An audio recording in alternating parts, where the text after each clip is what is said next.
सुखदेव जी महाराज ने राजा परीक्षित से कहा, राजन रथ आगे बढ़ा, रुक्मी को पता चला। जब रुक्मी को पता चला, विशाल सेना लेकर के ठाकुर के ऊपर चढ़ाई कर दी। ठाकुर ने रथ को रोका, ठाकुर से युद्ध हुआ, रुक्मी को भगवान ने परास्त किया और यहां तक कि अपने रथ के पहिए से बांध दिया। केवल ठाकुर ने प्राण नहीं निकाले, रथ के पहिए से बांध दिया। कब मृत्यु की प्राप्ति होगी ये आभास हो रहा रुक्मी को। और महाराज भीष्मक आए और भीष्मक आए, भीष्मक ने प्रणाम किया और भगवान को निवेदन किया, मेरा पुत्र है, क्षमा कर दीजिए। भीष्मक के कहने पर भगवान ने रथ के पहिए से रुक्मी को छोड़ा। भीष्मक राजा ने कहा, प्रभु अब जो मेरी पुत्री को आप लेकर के जा रहे हो, इसी के साथ आप विवाह कर लीजिए। और महाराज सुखदेव जी महाराज ने राजा परीक्षित से कहा, राजन पहला विवाह रुक्मिणी मैया के साथ कन्हैया का हुआ। वैसे तो कन्हैया के 16,108 विवाह हुए, 8 प्रमुख विवाह। भूमिरापो नलो वायु खमनो बुद्धिरेव चा। 8 प्रमुख विवाह जो हुए हैं ना कन्हैया के, पहला रुक्मिणी मैया से, दूसरा जामवंत की पुत्री जामवती से। अच्छा, जामवती से पहले नहीं होना था विवाह, होना था सत्यजित राजा की पुत्री सत्यभामा से। थोड़ा लफड़ा हो गया था। सत्यजित राजा के पास स्मंतक नाम की एक मणि थी जो 8 भार सोना देती थी प्रतिदिन। एक दिन विनोद स्वभाव में आकर के कन्हैया ने कह दिया, इसकी आवश्यकता आपको नहीं है, मेरे यहाँ परिवार ज्यादा बड़ा है, ये स्मंतक मणि मुझे दे दो। अच्छा, विनोद स्वभाव में कहा कन्हैया ने, मना कर दिया। राजा ने मना किया, ना ये मैं नहीं दे सकता हूँ। घर में आए, एक दिन उन्हीं का भाई शूरसेन उसको गले में धारण करके खेटक खेलने के लिए चला गया। खेटक खेलने के लिए गया, एक हिंसक जीव ने मर्दन कर दिया। और महाराज वहीं जामवंत जी एक कंदरा में अपनी पुत्री के साथ रहते थे। महाराज जामवंत जी ने देखा एक हिंसक जीव ने किसी व्यक्ति को मार दिया। देखा एक चमकती हुई मणि है, मणि को लिया, कंदरा में गए और अपनी पुत्री को दे दिया। और जब अपनी पुत्री को दिया, पुत्री उससे खेल रही है। इधर जब शूरसेन जी नहीं मिले महाराज, तब कन्हैया को कलंक लग गया चोरी का। सत्यजित राजा ने कह दिया, मेरे भाई का मर्दन कन्हैया ने किया है, उसी ने मणि चुराई है। क्यों? क्योंकि मणि उन्होंने मुझसे मांगी थी, मैंने दिया नहीं। और महाराज चोरी का कलंक लग गया। भगवान ने कहा, ये कलंक मुझे लगा है तो मैं ही छुड़ाऊंगा। और खोज में निकले। जब उसी कंदरा में पहुंचे तो जामवंत जी से मल्ल युद्ध हुआ। अच्छा, जामवंत जी से मल्ल युद्ध क्यों हुआ? रामावतार में जब युद्ध हुआ ना राम रावण का युद्ध हुआ तो जामवंत की खुजली नहीं मिटी थी। जामवंत तृप्त नहीं हुए थे।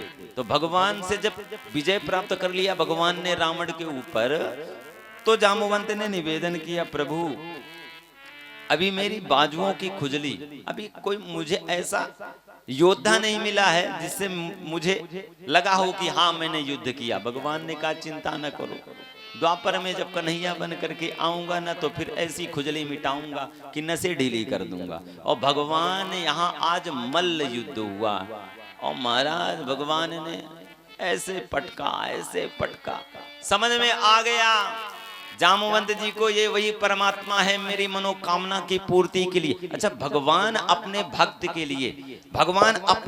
के लिए कुछ भी कर सकता। देखो भगवान ने जामवंत से जो जामवंत को आशीर्वाद दिया था कि अगले जन्म में जब मैं कृष्ण अवतार में आऊंगा मल्ल करूंगा, तो भगवान ने वो समय निकाला और स्वयं अपने ऊपर कलंक स्थापित किया। और महाराज आए, युद्ध होने के बाद समझ में आ गया जामवंत जी को। जामवंत ने निवेदन किया, प्रभु आप ये मणि भी रखिए और मेरी ये पुत्री है तो इसका भी पाणी ग्रहण संस्कार कर लीजिए। भगवान ने तुरंत माला पहनाई। और महाराज इसके बाद जब वो मणि लेकर के सत्याजित राजा के पास आए दिया तो उन्हें भी ग्लानि हुई, उन्होंने भी मणि के साथ अपनी पुत्री सत्यभामा को सौंप दिया। भूमिरापो नलो वायु खमनो बुद्धिरेव चा।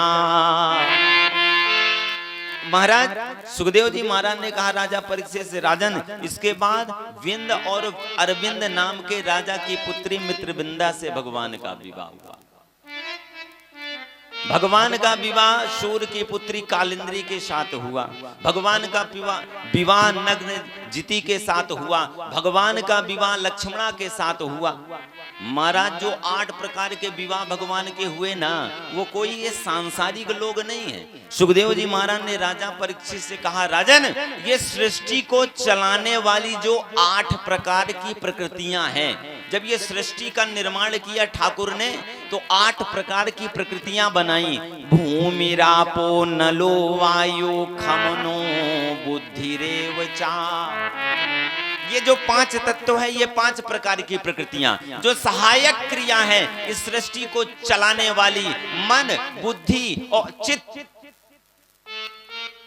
8 प्रकार की इन प्रकृतियों द्वारा ये सृष्टि चलती है। और ये 8 प्रकार की प्रकृतियां भगवान से निवेदन किया कि भगवान आपने सृष्टि रची और हमारे कारण आपने ये सृष्टि रची, ठाकुर हमें क्या मिला? तब ठाकुर ने कहा आपको क्या चाहिए? निवेदन किया हम आपकी अर्धांगिनी आपकी पत्नी बनना चाहती हैं। भगवान ने कहा तथास्तु, जब कृष्ण अवतार आएगा तो सबके साथ विवाह कर लूंगा। वही 8 प्रकार की प्रकृतियां आज इस ठाकुर जी से विवाह कर रही हैं। 16,108 विवाह कैसे हुए? भौमासुर नाम का एक राजा है, उसका संकल्प है 20,000 कन्याएं, जब 20,000 कन्याएं जब एक साथ में बंदी गृह में, राजाओं की कन्या बंदी गृह में डाल दूंगा, जब 20,000 संख्या हो जाएगी तो इकट्ठा एक साथ विवाह करूंगा। आज 16,100 हो गई, 16,100 हुई महाराज। 16,100 राजकन्याएं बंदी गृह में भौमासुर के डली हुई हैं। सभी ने निवेदन किया कि हे ठाकुर इस भौमासुर के कोप से हमें बचाइए और अपने शरण में लीजिए। ठाकुर जी आए और ठाकुर जी का भौमासुर का युद्ध हुआ और महाराज भगवान ने परास्त किया, भौमासुर का मर्दन किया। 16,100 कन्याओं को बंदी गृह से मुक्ति दिलाई और सभी को कह दिया कि जाओ अपने धाम को जा सकती हो, अपने घर को जा सकती हो। सभी ने ठाकुर के चरणों को पकड़ लिया कि ठाकुर एक दिन के लिए, एक रात्रि के लिए यदि कन्या अपने घर से बाहर चली जाए तो लोग नाना प्रकार की बातें करने लगते हैं, एक कलंक लग जाता है। तो ठाकुर हमें तो पता नहीं हमें कितने दिन हो गए ये अपने बंदी गृह में डाला है, यदि हम अपने पिता के पास जाते हैं तो पिता नहीं अपनाएंगे और हमसे विवाह कोई नहीं करेगा। तो ठाकुर या तो आप अपने शरण में ले लो और या तो ठाकुर हम अपने प्राणों को छोड़ देंगे। और भगवान ने कहा कि ठीक है। 16,100 के साथ इकट्ठा भगवान ने विवाह किया। बोलो बांके बिहारी लाल की जय, सांवरिया सरकार की जय। ऐसे नहीं, प्रेम से बोलना। लफड़ा है, मैं समझ में आ रहा, सुनाई देते हैं। ऐसे तो नहीं है कि कथा ही समझ में नहीं आ रही है, कथा हमने सुनी नहीं है। जैसे हमारा गांव छिपरी, अब हमारे गांव है, खाते तो यही है, बजाएंगे यही, खाते यही की, बजाएंगे यही की, लेकिन सुनाए बिना मानेंगे नहीं। एक बात बताएं, एक नगर में ऐसे ही कथा चल रही थी और एक सेठ जी ने कभी नहीं सुनी थी कथा। जैसे आप लोग ऐसे लगते हो कि कभी सुनी नहीं कथा। अच्छा, जयकारा जब बोला जाता है तो तेज से बोला जाता है, जब राधे राधे बोला जाता है तो बोला जाता है। आप लोग ऐसे जैसे बैठे हैं मुंह खोकर के, बापूजी को देख रहे, बापूजी आपको देखे, बापूजी बोलते रहे, चल रही कथा। अब सेठ जी को नहीं पता कि भैया, सेठ जी को नहीं पता कि कथा सुनी जाती है कि खाई जाती है कि पी जाती है। अरे गए नहीं कभी, सुना है कि कथा को सुना जाता है, कैसे सुना जाता पता नहीं। अब सेठ जी एक दिन नगर से अपने निकल के जा रहे थे, उन्हीं के नगर में कथा चल रही थी, पंडाल के बगल से निकल के जा रहे थे, अचानक पंडाल में दृष्टि पड़ी सेठ जी। और सेठ जी ने देखा मेरा एक जजमान बैठा है, हाँ इसने उधार ले रखा है, ब्याज में मुझसे पैसा ले रखा है, ब्याज में इसने मुझसे पैसा ले रखा है। और महाराज जैसे ही देखा कि ब्याज में पैसा ले रखा है, नजर पड़ी, सेठ जी ने सोचा आज तक कथा सुनी नहीं, आज चलता हूँ कथा इसी बहाने सुन लूंगा, और ये मेरा जजमान मिलता नहीं, आज पकड़ में आ जाएगा तो मूलधन प्लस ब्याज मिल जाएगा। अब सेठ जी पीछे बैठ गए क्योंकि आगे जजमान बैठा। अब आगे जजमान बैठा, पीछे सेठ जी बैठे। अब सेठ जी को सेठ जी जजमान को देख रहे हैं, एक बार आगे देखते जजमान की तरफ, एक बार घूम के पीछे देखते। उसी समय व्यास जी ने कीर्तन गाया, सभी से ताली बजवाई, सभी ने प्रेम से बजाया। अब सेठ जी भी ताली बजा रहे हैं और कभी आगे देख रहे, कभी पीछे देख रहे, कभी आगे देख रहे, कभी पीछे देख रहे। कथा का विश्राम हुआ, सेठ जी को इशारा किया व्यास जी ने इधर आना, और सेठ जी पहुंचे। सेठ जी ने कहा हाँ महाराज। प्रसन्न हुए, छेने का रसगुल्ला उठाया, पैकेट का पैकेट दे दिया। सेठ जी सोचने लगे एक दिन की कथा सुनने में, और मैंने सुनी, मुझे पता ही नहीं क्या हुआ, प्रसाद मिला इतना। महाराज क्यों? व्यास जी ने कहा आप जैसी कथा आज तक किसी ने नहीं सुनी, आप श्रोता अच्छे थे, जब मैं भजन गा रहा था ना तो आप नाच रहे थे ताली बजा कर।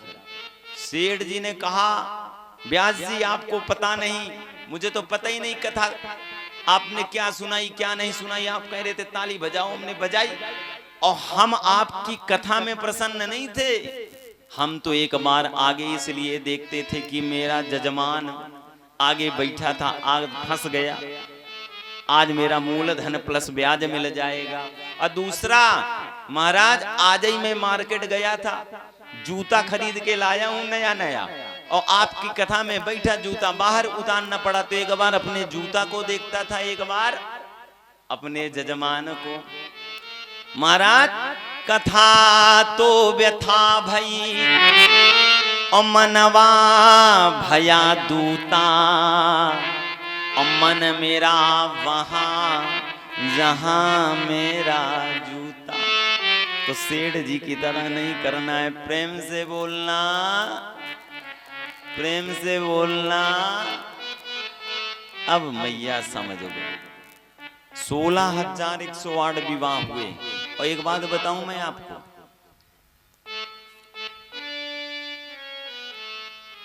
पुत्रों के भी एक नहीं दो। श्रीमद् भागवत महापुराण में टीका 2, और 2 टीका में 2 प्रकार का लिखा गया। वर्णन है एक टीका में कि 2 पुत्र 1 कन्या, एक टीका में वर्णन है कि 10 पुत्र और 1 कन्या। अच्छा 16,108 के होने दो, परिवार कितना बड़ा होगा। हम आप 2 को पढ़ाने में दिक्कत आती है, और ठाकुर 16,108 रानियां, सबके लिए अलग अलग महल, सबके लिए अलग अलग महल। और महाराज इतनी संतान हो गई, और संतानों के भी एक नहीं 1 2 3 विवाह हुए महाराज। लेकिन ठाकुर जी को आज कुछ सूझी, विनोद स्वभाव सूझा, और ठाकुर जी क्या किए, रुक्मणी मैया के महल में पहुंच गए। रुक्मणी मैया के महल में पहुंचे, रुक्मणी मैया ने देखा ठाकुर आए हैं, तुरंत ठाकुर को बैठने के लिए आसन दिया, ठाकुर जी बैठे। अब ठाकुर जी कुछ रुक्मणी मैया से बोल नहीं रहे, रुक्मणी मैया ने ठाकुर की तरफ देखा, ठाकुर कुछ नहीं बोल रहे। तब रुक्मणी मैया ने कहा क्या मुझसे कोई गलती हो गई, अपराध हो गया? कन्हैया ने कहा हाँ सबसे बड़ा अपराध हुआ है। अच्छा तू ये बता तूने विवाह मुझसे क्यों किया, मुझ में ऐसा तूने क्या देखा कि तूने विवाह मुझसे कर लिया? देखने में भी मैं सुंदर नहीं हूं, काला कलूटा हूं। अब भगवान बात कर रहे हैं, रुक्मिणी मैया से स्वयं उत्तर देते जा रहे हैं, और मैया चुपचाप खड़ी है। तू एक राजा की पुत्री और मुझसे विवाह की, मैं राजा भी नहीं, मैंने स्वयं निर्माण किया द्वारिका का, स्वयं राजा बन गया, मुझे किसी ने राजा बनाया नहीं। अब कन्हैया कह रहे थे ठीक है, अच्छा सोच रही होगी कि मैं बड़ा सुंदर हूं, तो देखा मैं सुंदर भी नहीं हूं, सांवला हूं। अच्छा, भगवान स्वयं उत्तर दे रहे हैं, स्वयं प्रश्न कर रहे हैं, कह रहे हैं रुक्मणी अच्छा तूने ये सोचा होगा कि हम कन्हैया से विवाह कर लें, कन्हैया का लोग भजन करते हैं, तो एक बात नोट रखना, मेरे भजन करने वाला हमेशा निर्धन रहता है, धनवान जल्दी होता नहीं, निर्धन ही रहता है, धनवान ना। अच्छा, निर्धन और धनवान, विपुदो नैव विपदा संपदो नैव संपदा, विपद विस्मरणं विष्णु स्मरणं संपदो भवा। भगवान कह रहे रुक्मिणी मैया से कि मेरा भक्त निर्धन रहता है, मेरे भक्त के पास धन नहीं रहता। अच्छा, धन है क्या? अभी तो रुक्मिणी मैया बोल नहीं रही है, रुक्मिणी मैया मौन सुन रही है। इतने में कन्हैया ने कहा सुनो, अभी भी वक्त है, समय है, अभी भी वक्त है, समय है, तू कहे तो मैं शिशुपाल से बात चलाऊं। तेरा भाई चाहते थे ना शिशुपाल से विवाह हो जाए, तो कहे तो बात चलाऊं। अच्छा, संतानें हो गई, बहुएं आ गई, अब कन्हैया कह रहा है रुक्मिणी यदि ठीक ठाक ना लग रहा हो तो जरूरत नहीं है झेलने की, अभी व्यवस्था कर देता हूं, शिशुपाल से बात कर लेता हूं। और महाराज, इतने में मैया कन्हैया की बात को सुन करके मूर्छा अवस्था में धड़ाम से भूमि में गिर गई। अब भगवान घबरा गए। भगवान तो विनोदी स्वभाव के विनोद करने आए, भगवान अब घबरा गए क्या हो गया, क्योंकि उनकी प्रीतमा गिर गई मूर्छा में। और भगवान ने गोद में सर रखा है और एक से पंखा डुलाते और एक से जल का सिंचन करते। अब चेतना जागृत हुई मैया की और मैया ने हाथ जोड़ा। मैया ने कहा कन्हैया, आप कहते हो कि आप राजा नहीं हो, मैं राजपुत्री हूं, मैंने विवाह आपसे क्यों किया? हे कन्हैया, किसी के अंदर ये समर्थ है कि आपको राजा बनाए? आप दुनिया को राजा बनाने वाले,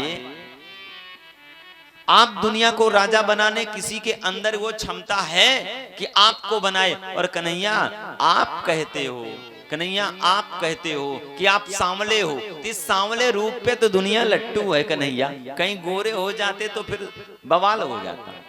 और आप कहते हो आपका भजने वाला निर्धन है, तो ये सांसारिक धन धन नहीं है, ये सांसारिक धन धन नहीं है। इस सांसारिक धन से जो सुख मिलता है उसे सुख नहीं कहा जाता। ये सांसारिक धन से जो सुख मिलता है उसे सुख नहीं कहा जाता। मानस की चौपाई कहती है कि कहो हनुमंतो विपतो प्रभु सोई, कहे हनुमंत विपति प्रभु सोई, जप तप सुमिरनो भजन न होई, जप तप सुमिरन भजन न होई, जप तप सुमिरनो भजन न होई, जब तप सुमिरन भजन न हो।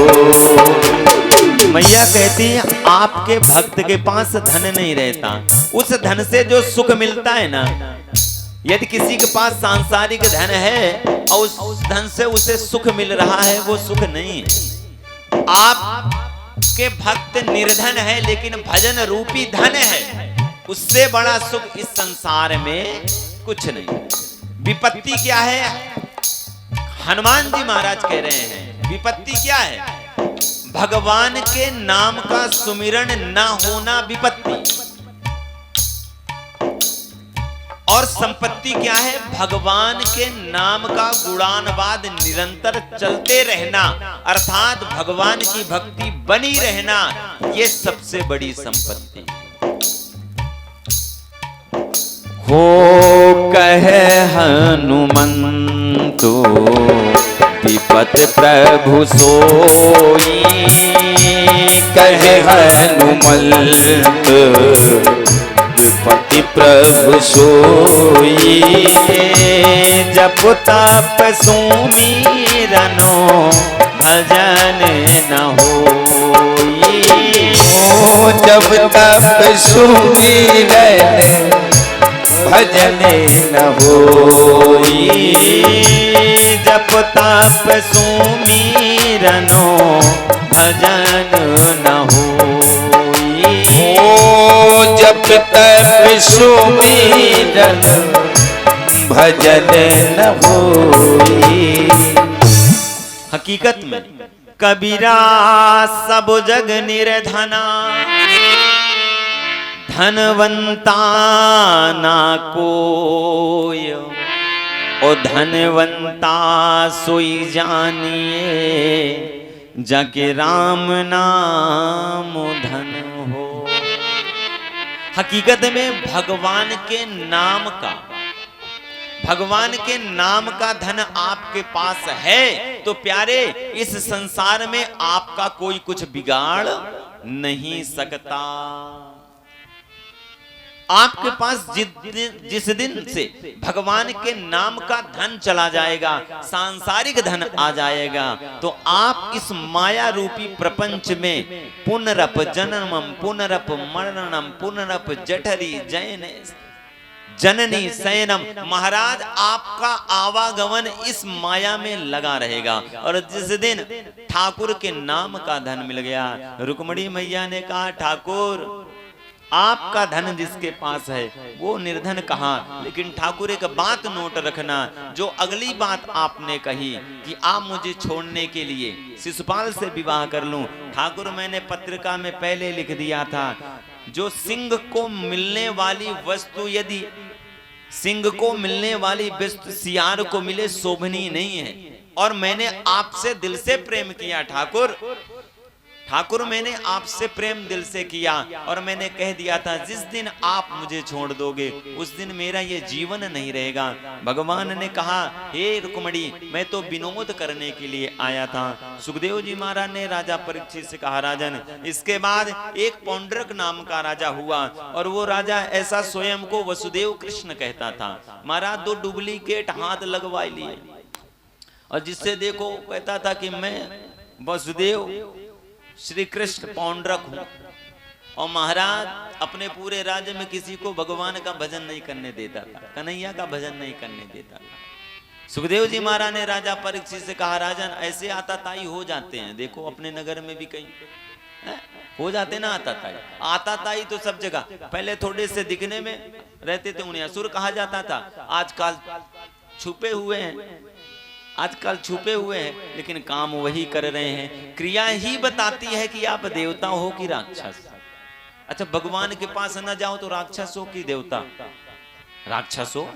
जिसे भगवान ने धरा धाम में भेजा उसी के दरबार में नहीं जाना।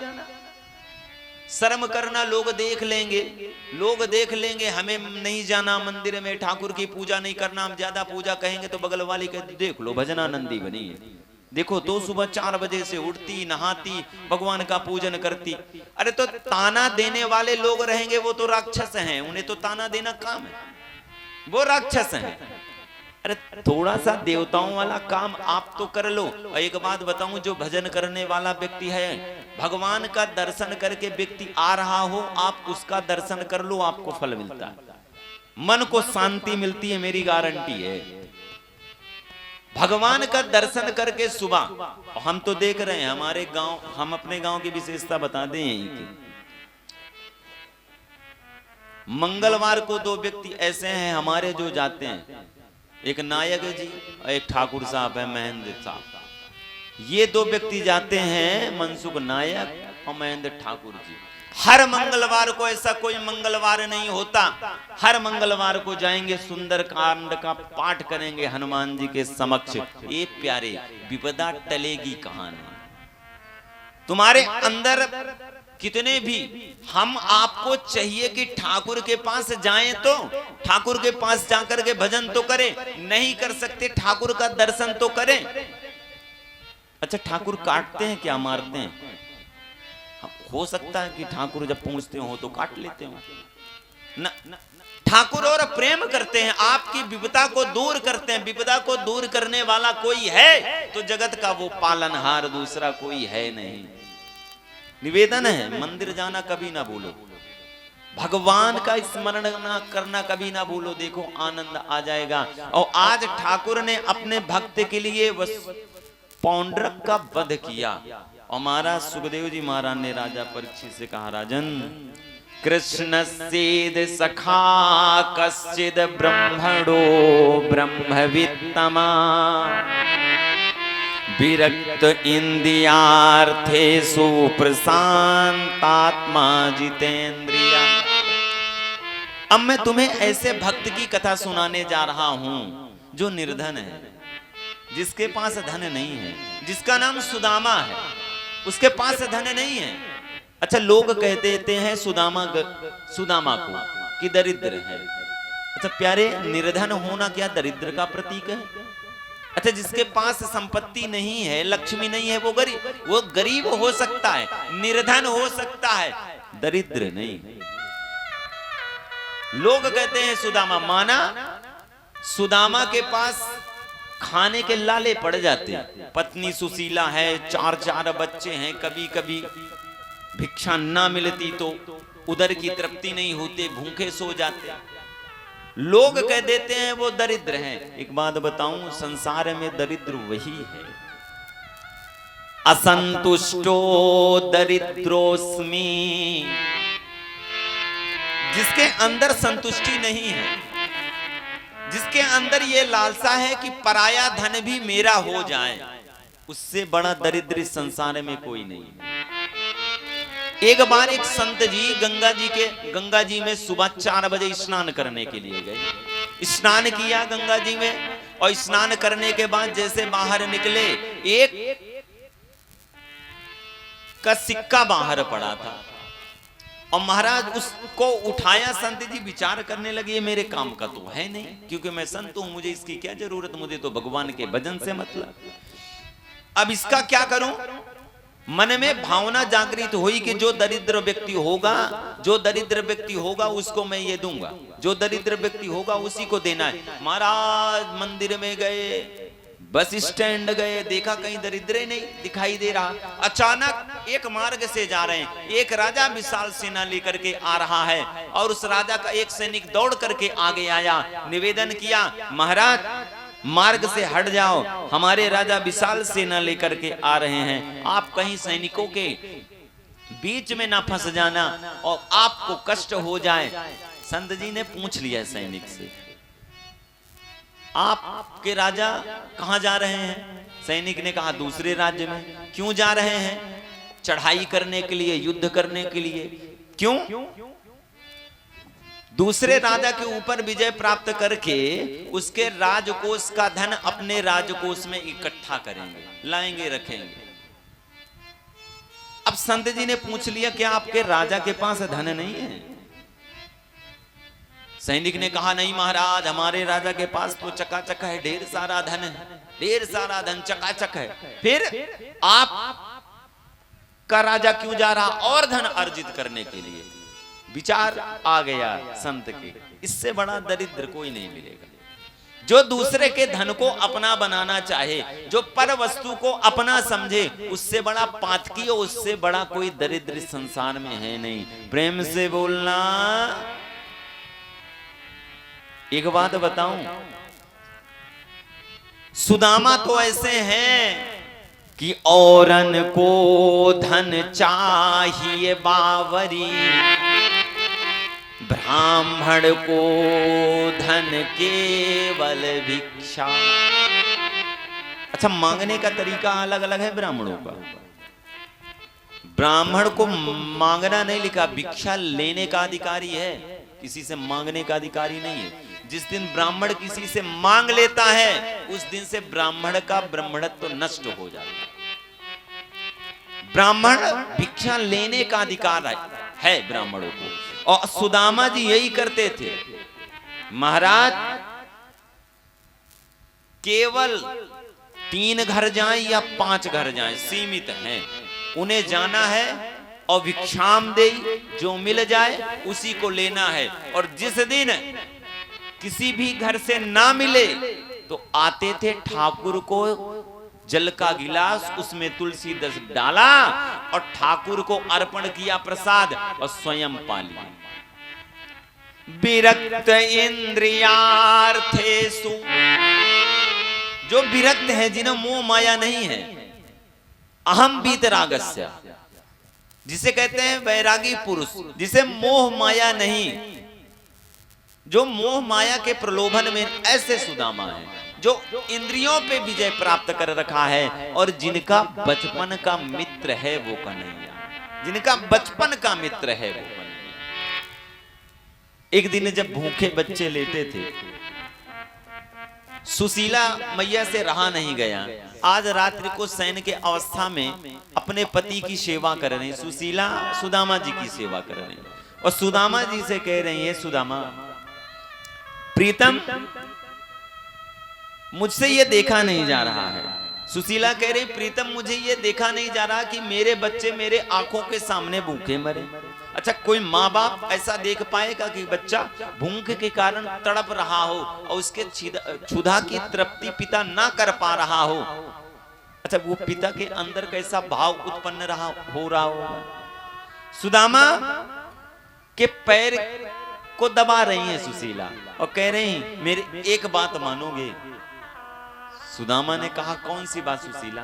एक काम करो, मैंने सुना है, मैंने देखा तो नहीं, मैंने सुना है कि आपके बचपन का मित्र है कन्हैया, द्वारिकाधीश, जो द्वारिका का राजा है इस समय। एक काम करो, जाओ उसके पास, अपनी दशा बता देना, कुछ धन दे देगा कन्हैया, जिससे हमारा जीवन यापन हो जाएगा। अब क्रोध में आ गए सुदामा, और सुदामा खाट छोड़ करके खड़े हो गए। ए सुशीला, तूने ये क्या कह दिया? मैं ब्राह्मण हूं, ब्राह्मण का काम मांगना नहीं है। माना मेरा मित्र है, कुटुंब या परिवार वालों से हो, मित्र से हो, किसी से हो, मांगने का न ब्रह्मत्व तो नष्ट नहीं कर सकता। और सुन, ये सांसारिक वस्तुएं तो मुझे चाहिए नहीं सुशीला, केवल मुझे काम है तो अपने कन्हैया से। सुन सुशीला, श्याम स्वरूप बसोहि में, मुझे और स्वरूप न भावेरी। केवल मुझे श्याम का स्वरूप ही मेरे वक्षस्थल में, हृदय में भाता है, दूसरा भाता ही नहीं। श्याम स्वरूप बसोहि में, मुझे और स्वरूप न भावेरी। रसना रसना सब रसो फीके, द्रगनी न और रंग भावेरी। श्रवणनो दूजी कथा न भावे, सूरत लगी प्रिय की लगे। ये सुशीला, आज तूने कह दिया तो कह दिया, सुन मेरी बात। मेरे इन आंखों को केवल एक ही स्वरूप भाता है, मेरे इन कानों को केवल ठाकुर की ही कथा भाती है, मेरे ही इन जीवा को केवल कन्हैया के नाम का ही रसस्वादन भाता है। ये सांसारिक मुझे वस्तुएं नहीं चाहिए। अब मैया सोचने लगी, बात बिगड़ गई। और जब तक अपने बचपन के मित्र से मिलने सुदामा नहीं जाएंगे तो गरीबी दूर होगी नहीं। चरणों को पकड़ लिया सुशीला मैया ने, निवेदन किया कि गलती हो गई, चमड़े की जीभ है, फिसल गई, अपराध हो गया। कहना कुछ दूसरा चाह रही थी, कह कुछ दूसरा दिया। निवेदन मेरा ये है कि प्रीतम, क्या आपको याद नहीं आती आपके उस बचपन की मित्र की, जिसका आप निरंतर भजन करते रहे? तो अब तो गदगद हो गए सुदामा। हाँ ये सुशीला, मुझे बहुत याद आती है, मुझे लगता है कब दीदार हो जाए, कब दीदार हो जाए। सुशीला ने कहा फिर आप रुके क्यों हो, जाओ। सुदामा ने कहा जाऊंगा जाऊंगा। तो कहते हैं मित्र मिल के पास जाओ या परिवार वालों के पास जाओ मिलने के लिए, तो कुछ ले जाना चाहिए भेंट उपहार। यहाँ अपने पेट के तो लाले हैं, ले क्या जाएंगे। सुशीला ने कहा चिंता न करो, सुबह आप तैयारी बना लो, व्यवस्था मैं कर दूंगा। और महाराज सुबह हुई, सुदामा जी तैयार हुए, संध्या बंदन करके बचपन के मित्र से मिलने जाना है, बचपन के मित्र से मिलने जाना है। मैया बड़ी चालाक, कैसे पता चलेगा कि गरीब है सुदामा, निर्धन है सुदामा कन्हैया को।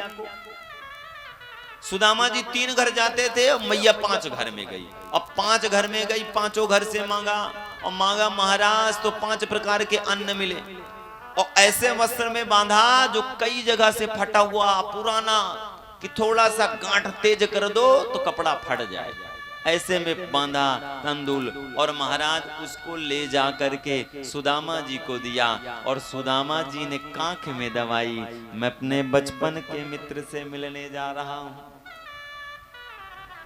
हो मेरा श्याम बड़ा रंगीला, हो मेरा श्याम बड़ा रंगीला, की मस्ती बरसेगी, की मस्ती बरसेगी कीर्तन में। मेरा श्याम बड़ा रंगीला, मेरा श्याम बड़ा रंगीला, की मस्ती बरसेगी, की मस्ती बरसेगी कीर्तन में। रंगीलो बाबा मेरो श्याम, रंगीलो कान्हा मेरो श्याम, रंगीलो बाबा मेरो श्याम, रंगीलो कान्हा मेरो श्याम, रंगीलो कान्हा मेरो श्याम, रंगीलो बाबा मेरो श्याम, रंगीलो कान्हा मेरो श्याम, रंगीलो बाबा मेरो श्याम। जय हो।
बताऊं, अटूट प्रेम करने वाले हैं सुदामा।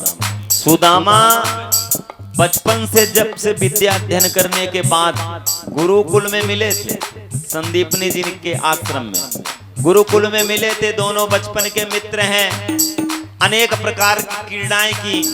सुदामा जी ने एक बार तो कन्हैया के भी गुरु माता ने दिया था भोजन के लिए चना, कि जाओ कुछ बाल भोग कर लेना, लकड़ी का गट्ठा लेकर के आओ। और सुदामा जब बचपन में गए थे ना कन्हैया के साथ में गए थे, तो कन्हैया तो लकड़ी तोड़ने में लगे हैं और जल की वर्षा हुई ठंड के कारण। सुदामा पेड़ की ओट में अब भूख लगी तो सारा अपना हिस्सा और कन्हैया का हिस्सा पूरा चना खा गए।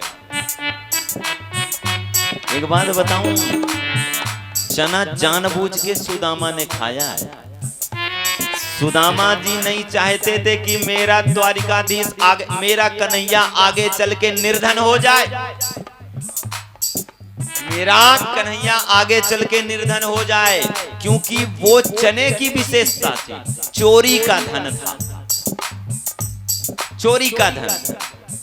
एक नगर में एक चोर एक घर में घुसा, वहां के लोगों को मार करके उसका चना लेकर के आया। नगर के लोग दौड़े तो महाराज गया संदीपनी आश्रम में घुस गया, चना रखा, वही पोटली मैया को मिली।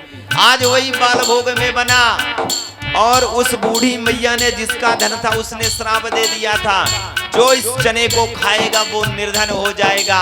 और सुदामा जी ने उसको सुना था, सुदामा जी ने कहा मेरा मित्र निर्धन नहीं होगा, मित्र के लिए मैं निर्धन हो जाऊंगा। तो सारा चना खा गया।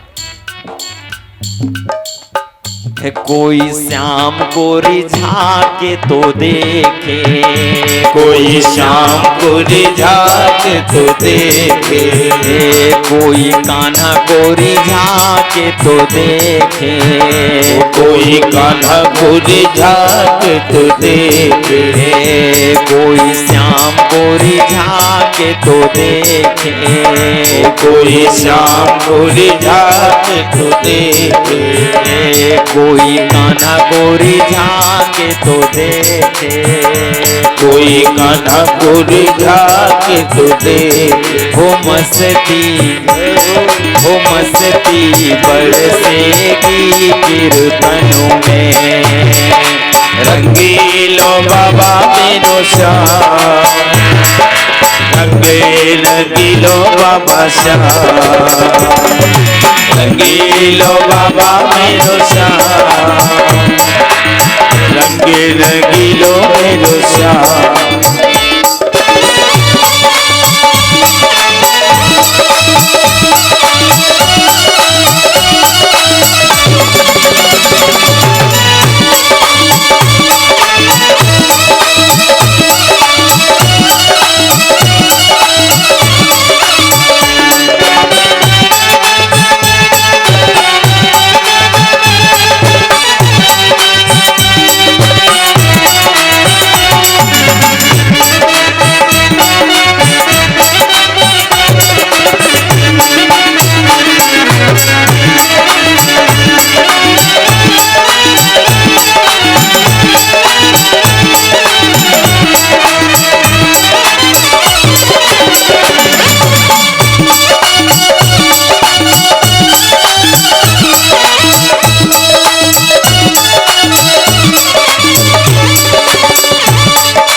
बात बताऊं, जिसको जो वस्तु एक बार मिल करके और फिर लंबे समय तक ना मिली हो, तो लालसा मन में कितनी जल्दी रहती कि मिल जाएगा, लालसा और प्रकट हो जाती कि ये कितनी जल्दी वस्तु मिल जाती, कितनी जल्दी मेरे पास आ जाती। आज सुदामा के मन में यही आ रहा है, मेरा वो प्रीतम, मेरा वो बचपन का मित्र, वो मेरा कन्हैया, आज मैं उसे आलिंगन करूंगा, आज मैं अपनी आंखों से देखूंगा। एक बात बताऊं, सुदामा को पता भी नहीं है कि द्वारिका कितनी दूर है, द्वारिका कितनी दूर है पता नहीं चला। पत्नी ने कह दिया द्वारिका नहीं जाना, बचपन के मित्र से नहीं मिलना।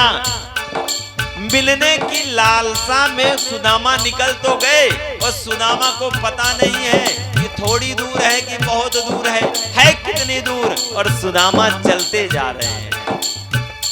कोई अखियां लड़ा के तो देखे, कोई अखियां लड़ा के तो देखे, कोई कान्हा को रिझा के तो देखे, कोई कान्हा को रिझा के तो देखे, कोई अखियां लड़ा के तो देखे, कोई अखियां लड़ा के तो देखे, कोई कान्हा को रिझा के तो देखे, कोई कान्हा को रिझा के तो देखे। ये खुशबू महकेगी, ये खुशबू महकेगी कीर्तन में। रंगीलो बाबा मेरो श्याम, रंगीलो बाबा श्याम, रंगीलो बाबा मेरो श्याम, रंगीलो बाबा मेरो श्याम, रंगीलो बाबा मेरो श्याम, रंगीलो बाबा मेरो श्याम, रंगीलो बाबा मेरो श्याम, रंगीलो बाबा मेरो श्याम। मेरो श्याम बड़ो रंगीला,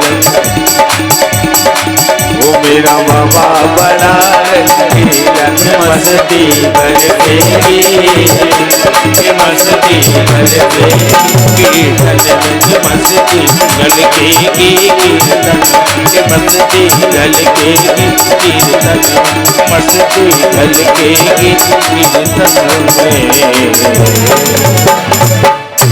बोलो बांके बिहारी लाल की जय। अच्छा पता न हो और चलते जाओ तो कैसा लगेगा? किसी से मिलने जाना है, पता नहीं कितना दूर है, कहाँ रहता है, मिलने जाना है, लेकिन यदि आप जिससे मिलने के लिए जा रहे हो उसके नाम का स्मरण करो ना, उसके छवि को देखो तो पता नहीं चलता दूरी का। दूरी का पता नहीं चलता। दूरी का पता तब चलता है जब आपको स्मरण नहीं है उसका। यहाँ तो कृष्ण में डूबे हैं, और कृष्ण में डूबे हैं सुदामा। और महाराज सुदामा आगे गए, एक विशाल नदी दिखाई दी। अब नदी रात्रि का समय होने वाला आ गया, सूर्य ढलने लगा। अब नदी के उस पार जाना है।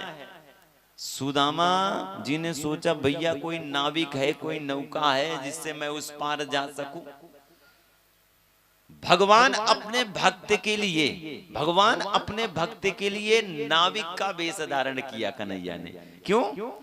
ये मेरा बचपन का मित्र मुझसे मिलने के लिए आ रहा है, तो मुझे मित्र की सहायता करनी पड़ेगी। और महाराज नाविक का, एक मल्लाह का वेश भगवान ने धरा। एक नौका बीच नदी से लेकर के किनारे की तरफ आ रहा, और कन्हैया आवाज लगा रहे हैं भैया कोई है तो नहीं, कोई है किनारे में जिसे उस पार चलना है। अब सुदामा के कानों में आवाज गई। सुदामा ने कहा भैया मुझे उस पार चलना है। कन्हैया ने कहा रुको भैया मैं आ रहा, और कन्हैया लेकर के आए।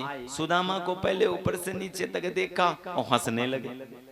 अच्छा ठिठोली करना काम है कन्हैया सुदामा को देख करके हंसने लगे। अच्छा महाराज आप दिखने में तो ब्राह्मण लगते हो, माथे में चंदन है, चोटी है, धोती पहन रखी है, आप दिखने में तो ब्राह्मण हो, आपको चलना उस पार? हाँ भैया मुझे उस पार चलना। तो आइए। भगवान ने बैठाया और बैठा करके जैसे बीच नदी में गया, कहां बच्चा इसको बुलाओ, मानस गाएंगे। महाराज बीज नदी में नौका पहुंची, बीज नदी में नौका पहुंची, और कन्हैया नौका को रोक दिए। अच्छा भक्त के लाने भगवान सब कुछ कर सकता है, मानस में नहीं लिखा।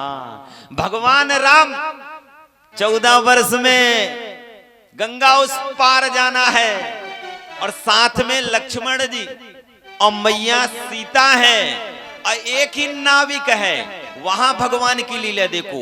यहाँ भगवान स्वयं नाविक बन करके आया सुदामा को लेने, और वहां भगवान भक्त के नाव पे जाना है। तो उधर भगवान ने, इधर कृष्ण अवतार में भगवान ने आवाज लगाई किसी को पार चलना है, और इधर मानस कहती है कि राम जी ने आवाज लगाई कि मांगी ये नाव न केवट आना, मांगी नाव न केवट आना, कहीं तुम्हारो मरम में जाना। ओ कहीं तुम्हारे मरम में जाना, कहीं तुम्हारो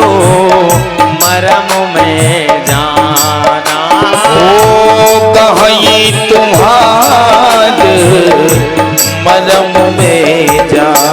भगवान राम केवट से कह रहे हैं, एक केवट नाव लेकर के आओ। मांगी नाव, न केवट आना, केवट मना कर रहा है। अच्छा, भक्त ऐसे होता है, भक्त की भक्ति इतनी प्रगाढ़ हो जाए कि भगवान को भी इंतजार करना पड़े तो समझ लो आपका बेड़ा पार होना संभव है, कोई रोक नहीं सकता। और यहाँ कह रहा है केवट की, ना प्रभु मैं नहीं आऊंगा, मैं आपके मरम को जानता हूं, आपके बारे में जानता हूं।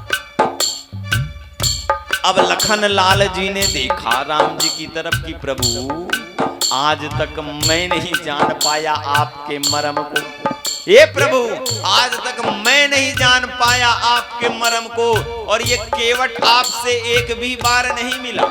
अच्छा, किसी के बारे में व्यक्ति तभी जानता है जब उसके साथ में रहता है। केवट भगवान राम को पहली बार देख रहे हैं और पहली बार देख करके राम जी से कह रहे हैं, प्रभु मैंने आपके मरम को मैं जानता हूं। लखनलाल जी ने कहा, प्रभु आज तक मैं नहीं जान पाया। मानस कहती है, हो लखन लाल जी नहीं जानते ठाकुर जी के मरम को, कौन से मरम को।